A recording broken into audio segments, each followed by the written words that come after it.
मायाले पनि भनेका छौँ तपाईँले प्लिज फोहोर नफालिदिनुहोस् आफ्नो पसल व्यवसाय अगाडि चाहिँ डस्टबिनको प्रयोग गरिदिनुहोस्।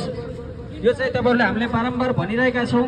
तपाईँले पनि बुझ्ने हुनुहुन्छ, जान्ने हुनुहुन्छ, त्यही पनि खै कतै अलिकति गलत भइरहेको छ कि भन्ने हामीलाई अनुभूति भइरहेको छ।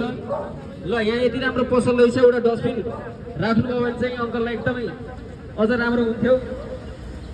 यो आफ्नो घर अगाडि त बिहानको समयमा जम्मा 15 मिनट समय दिनुहोस् त, कति छिटिक्क हुन्छ, कति राम्रो हुन्छ हेर्नुहोस् त। हामी धेरै मान्छे हुनु, हजारौँ मान्छे जम्मा भएर चाहिँ सडकमा बढारिनु भन्दा हामी 20औं जना मान्छे जम्मा भएर यति काम गर्नु यो ठुलो काम हो। आज मैले तपाईँलाई धन्यवाद दिनै पर्ने हुन्छ। जस्तो हिमालयन वातावरण संरक्षण प्राली एक कल फोन गरेर चाहिँ भूपाल सरलाई भन्ने बित्तिकै उहाँले 5-7 जना चाहिँ आफ्ना कर्मचारीहरू यहाँ ट्याक्क उपस्थित गर्नुभयो। त्यसै गरी हाम्रो एकराज सर चाहिँ हाम्रो लक्ष्मी भाइ आउनुभएको छ, उहाँले भन्नुभयो लक्ष्मी भाइलाई पठाइदिन्छु, टेन्सन नलिनुहोस् भन्ने उहाँ त्यहाँबाट चाहिँ तपाईँको हुनुहुन्छ। जस्तो विनायकबाट हामी अहिलेसम्म सम्पर्कमा खास हो यस्तो यो चाहन्छौँ हामी। उहाँहरू चाहिँ पटिँदै हुनुहुन्छ। ढुङ्गा माटो र गरुङको फोहोरहरू चाहिँ वेट हुने छैन।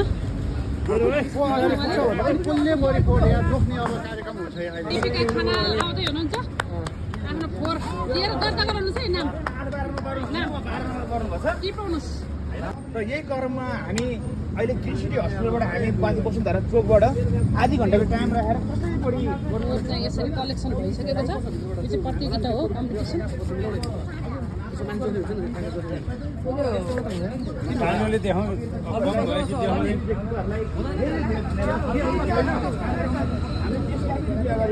पन्जा लगाले हेर्नुहोस् है। माटो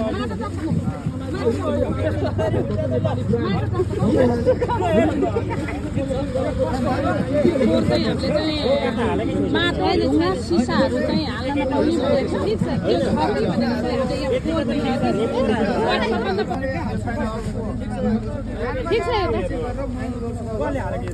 मलाई एकदम खुसी लागेको छ। हामीले जे भनेका थियौँ, हामी धेरै मान्छे हुनु, हजारौँ मान्छे जम्मा भएर चाहिँ सडकमा बढारिनु भन्दा हामी 20औं जना मान्छे जम्मा भएर यति काम गर्नु यो ठुलो काम हो। एउटा फोहोरको लागि पनि लडाइँ हुने दिन आज रहेछ भन्ने जस्तो चाहिँ फिल भयो। हामी विभिन्न चिजहरू, राम्रो चिजको लागि, धेरै आकर्षक चिजको लागि लडाइँ गर्थ्यौँ भने आज फोहोर उठाएर पनि मोहर बन्ने रहेछ र फोहोरबाट पनि नाम कमाइँदो रहेछ भन्ने जुन एक किसिमको आज आयोजना गरियो, त्यसको लागि म यो आयोजक टिमलाई एकदमै धन्यवाद दिन चाहन्छु। एउटा महिला भइकन उहाँले जुन हामीलाई एउटा इक्जाम्पल दिनुभएको छ, त्यसको लागि उहाँलाई एकदमै धन्यवाद। र दिपिका म्यामलाई मञ्चमा आइदिएर एउटा फोहोर उठाएर पनि नाम कमाइँदो रहेछ र मान्छेको अगाडि